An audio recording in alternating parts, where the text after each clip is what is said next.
So imagine our surprise when the building's observation-resistant aspects began in some unquantifiable way to affect the Bureau as a whole.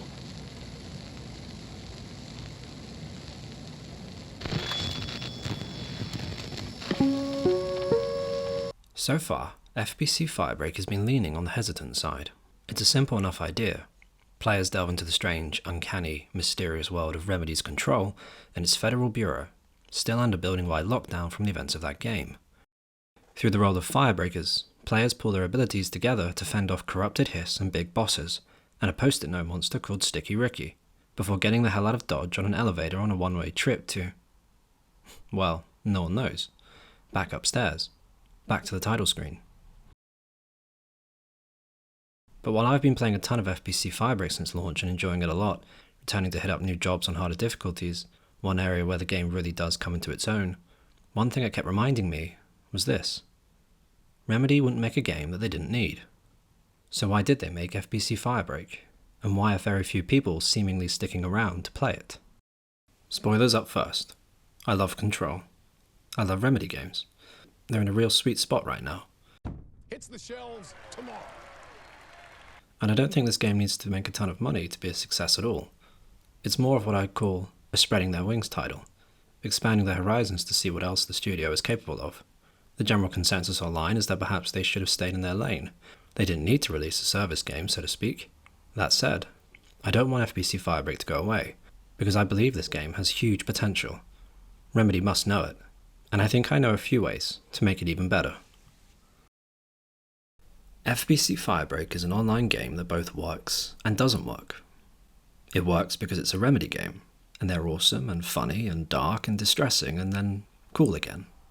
And at the moment at least, it doesn't quite work because it isn't enough of those things. It's not exactly cookie cutter, but someone slipped in a few different ingredients into this batch, and now it don't taste the same. Let's get the comparing elephants out of the room, shall we?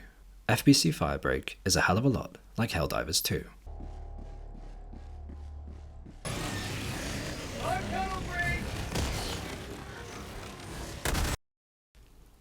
Small team, co-op adventure, alien presence. Players are dropped in to complete a few priority tasks, then bug the hell out without depleting all your respawns. Likewise in Firebreak, picking up samples is your main side quest for each job you take. Each has its own unique flavour required for upgrading and researching through skill trees to improve the arsenal of a firebreaker. Equipping these basically happens when you're waiting for a lobby to fill with fellow colleagues. And just like Helldivers, what Firebreak has going for it the most is its world. Firebreak's greatest strength lies in its world building, or rather, deluge of pre-established lore coming on from 2019's Control, a phenomenal game with a phenomenal aesthetic and creepy corridors of levitating workmates, an engaging and powerful protagonist, and a house that bites bullets. All those assets from Control translate excellently in FBC Firebreak, from the level design to world-building equipment and OOPs. The core structure of the experience is carried on the back of Control to be the player's guiding hand through this time of turmoil inside the oldest house. Now admittedly, here's where the two begin to differ. Because so far, the feeling of being a firebreaker isn't as cool as being a helldiver, beaming down to liberate a planet of its life force and resources in the name of democracy, but then few things in recent gaming are. Your everyday office workers taking on the mantle of superhero with thrown together outfits. It fits the role of FBC employees just fine, but it doesn't have the same vibe as liberators with an arsenal of ships to rain down fire overhead. Although the game does give you a hurricane gnome, fire-starting teapot, and a porcelain piggy bank capable of knocking back the bigger enemies to wreak havoc. Being a firebreaker is fun, if at times, straying a bit into the old samey. I've played over 20 hours now and are a stone's throw away from max level, and the same 5 jobs can, at times, feel taxing without a sync teammates. But once you've learned the routes, the game really points you towards those harder corrupted levels. At that point, start upping to hard or even extreme if you're feeling saucy. Teamwork then becomes essential, and offers most of the fun when combining those elemental effects to fend off the hordes of hiss while you scrounge around for ammo on a hot shower. The system of 3 different playstyles works well, but usually only when all 3 are playing on the same page. Customization and upgrades are handled through requisition panels, and are a tad confusing. That said, progression is messy, and matchmaking is sporadic. But when you get into a lobby with 2 other competent players who know their roles, suddenly the experience shines. The rest of the time things can be a struggle, as there isn't really much connection between the players beyond the 3 core roles of being a firebreaker. Without friends, it can feel hard to get that co-op experience to feel like it packs a punch. I could see them adding a 4th class in the future. This would definitely pip things up and add further investment for returning players. Perhaps larger assignments might crop up that offer scope for more players than just 3, or a new game mode where 2 teams of 3 compete for rewards, or to complete the jobs faster. What about an Employee of the Month award? Personally, the one major improvement they could take directly from Helldivers 2 is including a map, or a home base, that first point of contact for all players when they log on, to quickly get up to date on all issues firebreakers. Imagine if the game had a threat clearance level, a percentage for each job. Then players would be jumping in to get those sticky notes clear of the offices upstairs. Things would feel more like a collective mission, a statement of intent, that has players fighting back against the oldest house, and not just containing it on short burst runs. And I know that's the FBC's job, to control. But when you switch up genres to this extreme, like the divide between, say, Alan Wake and a mass market online appealing juggernaut, then I think a different approach is needed.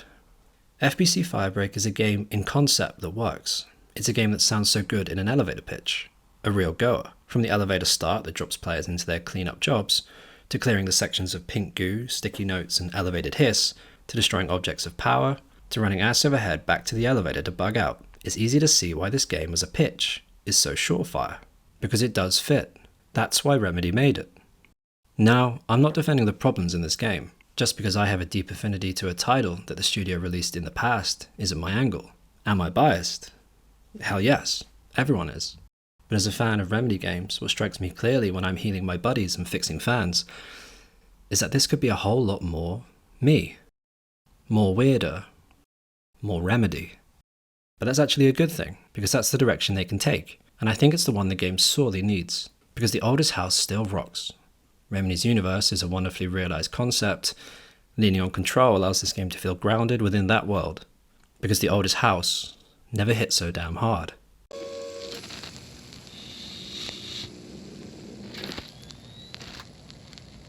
August 4th, 1964. We discovered the oldest house while investigating a suspected altered world event case in the New York City subway tunnels. The agents found their way up into the building. Once we became aware of it, it was there. For the rest of the population, it was hiding in plain sight. A slippery blind spot, seemingly discouraging observation. FBC Firebreak feels like it's playing a knockback, rather than waiting for the curveball. It's safe, sound, and smoky.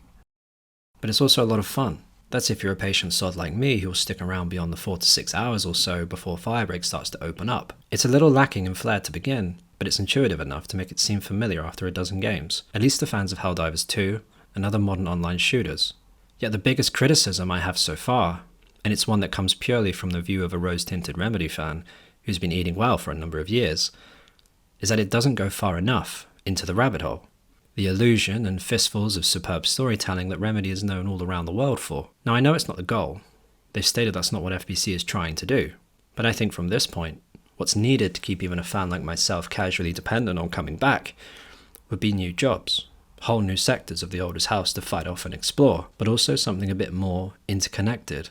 The game often strikes me as feeling like a separate entity to their other games, meanwhile heavily reliant on its life force. The great irony is that you get very little from the world of Control, other than Hank and Jerry conversing back and forth with subtle hints and reminders that, oh yeah, this is all from that awesome game from 2019.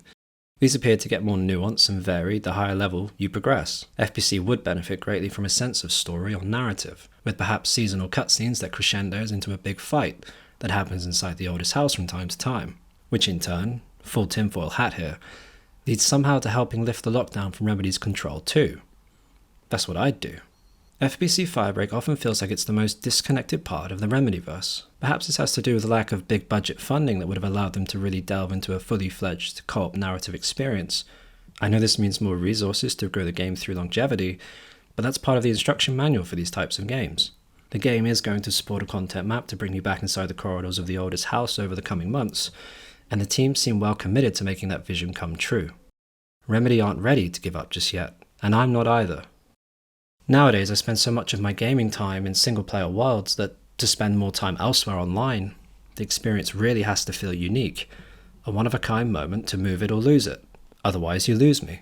I'm not done with FBC Firebreak. I just don't know yet how long I've got left before I give Alan Wake 2 on my shelf another twice over. Oh, fuck. Was I on a talk show tonight? It's a place of power. An ongoing AWE of its own, seemingly adhering to its physical outer constraints and yet constantly breaking the known boundaries of reality. It's unstable, shifting. Note, for more details on control points and the research and process to stabilize and secure the core sectors, refer to a separate presentation. FBC Firebreak should be a space for all things Remedy. Millions of players have already bought into Alan's nightmares, Saga's murder case, Jesse's directorial debut, so make it more of that. I worry that beyond the opening weeks of the game there won't be something worth returning for, and at this moment, I really want that. Let's go to new astral planes of Bright Falls, trapped inside the oldest house. Crossover inside your own universe. There could be more in-world television shows or storytelling that heightens the sense of mystery that Remedy games are known for. This will keep fans like myself hooked on what's happening next. Really let fans of the Remedyverse feel like this is a part of those games, because at the moment, it is a little disconnected from the rest of the wider experience. Don't be so hesitant to lean on what makes us all love those games. The game has a boombox special weapon for the electric class, but while it's awesome to hear my memories of Ati's wonderful, understated humming coming through the speakers while you dish out bullets on heavy hiss, I couldn't help feeling, wait, is it just one song? Where are the old gods of Asgard? Take Control? Couldn't that feed back into the customization of the game, where players can choose from all the Remedy interconnected songs to fit their own tastes? I'd love to hear the chimes of the Poet and the Muse every time I slap one of them down among the millions of sticky notes clogging up my visor. I guess the question remains, will this bring fans from outside the Remedyverse into their other games? Who knows? My gut feeling is no. That's not a bad thing. I think if they service players who are really indoctrinated into Remedy titles and go from there, Firebreak will be something I return to frequently. My only worry at this point is that if I don't have any friends to play with, I'm going to be left soloing. And at that point, I'm better off with Jesse.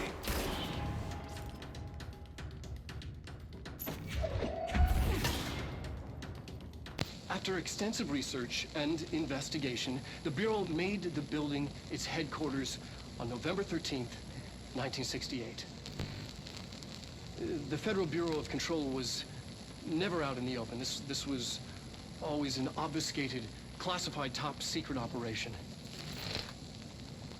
Remedy is still on a winner with FBC Firebreak. It's the first time publishing a game internally, and this sets them up nicely for going through the same motions and potential difficulties when they self-publish Control 2 in the near future. A quick check of SteamDB and the game has reached a peak of only 1900 players in its lifetime on Steam. As of this video, Remedy have shared that over 1 million Firebreakers have logged into the game in its opening week or so. Those are good numbers for a studio's first ever multiplayer release, and a self-published one at that, no matter what size of game studio.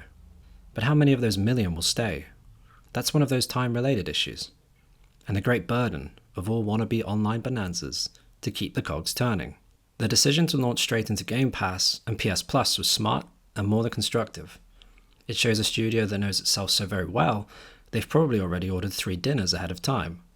It allows fans of online co-op shooters and big Wake nerds like myself to try the game out without slapping down a boatload of cash. I myself have not purchased the game yet, but I am considering, though I've more than got my 2 cents out of it. The game already has a 6th redacted job on the job board. One can only assume this will become available when the first major content patch arrives later this year. And this is where I think, and hope, the game begins to float back into Remedy's crazy bubble, rather than drown in a hiss-infected lake. I guess ultimately I hope not to see this game go down the path that others have stumbled in recent times. Player counts are dismally low, at least on Steam.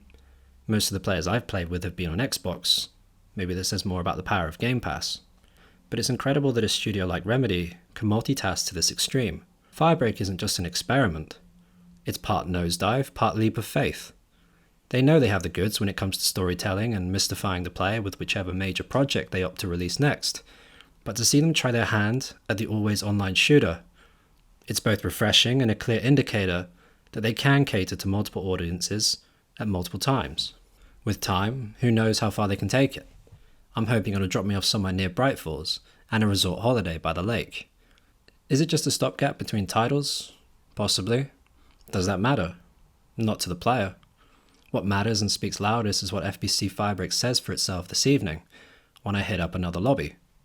It's great fun most days. Repetitive, of course, but so is Helldivers. It's just that Fox is so entangled in delivering democracy on a global scale that you just forget that, while you're role-playing, you ready up for another round in between checking your phone and judging whether or not you've got time to make it to the bathroom. And I think the oldest house has the narrative chops to deliver the goods for a long time yet. Maybe that's the secret sauce missing when you stack any game like this up against a juggernaut like Helldivers 2. What does it mean to be a Helldiver? It's immersive on every level. I think it's harder to answer that question for a Firebreaker, only because there is a little less character here than I would have liked, and Remedy are just so damn good at characters. And also because, well, Remedy don't miss, and I don't think they missed here. There's just a few more stray bullets than we're used to seeing from them. With a few tweaks to the tutorial and opening hours, which was confusingly bare on those launch days, and balancing the experience for a better efficiency to fun ratio, I think FBC Firebreak can still knock out a few teeth on the way past. But it's not really stepped off base camp, and I feel like I'm still held up in the foyer of the oldest house, and if someone would just lend me Artie's janitor keys, well, fun would be the least of my problems. You'll work for me. You can say I sent you. If they don't hire you, you are relevant. There'll be work for the axe. Take them behind the sauna, you malot. I've done enough night shift loner jobs to know it makes us come off weird. Ahti the janitor is a friendly face in my book. Better than somebody with no face at all. Think about it.